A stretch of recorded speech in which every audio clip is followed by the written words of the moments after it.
Mengingat salah satu unsur pimpinan DPRD Lebong, terkhususnya Wakasatu DPRD yakni Teguh Raharjo Eko Purwoto, yang telah mengundurkan diri dari jabatannya pada beberapa waktu yang lalu, lantaran dirinya telah ditetapkan sebagai calon Bupati Lebong di Pilkada serentak pada 9 Desember mendatang.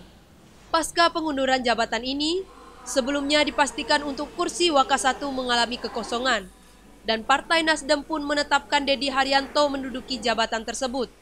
Lantaran Dedi Haryanto juga merupakan anggota DPRD Lebong dari Partai Nasdem. Sementara itu, untuk progres pelantikan, Dedi Haryanto berharap agar proses pelantikan dilakukan secepatnya, mengingat dirinya telah memenuhi syarat untuk menggelar pelantikan. Namun dirinya juga tetap menunggu proses internal dari Sekretariat DPRD Lebong, dengan bertujuan dikeluarkannya surat keterangan dari PLT Gubernur Provinsi Bengkulu, yakni Dedi Ermansyah. Harapan saya tentunya yang pertama, ya seluruh anggota dewan bisa bersinergi, itu yang pertama. Kekompakan kami di lembaga dulu lah yang pertama. Kedepannya ya mungkin ya aspirasi dari masyarakat tetap harus kita pegang teguh. Kita harus jalankan sesuai dengan tupoksi kita.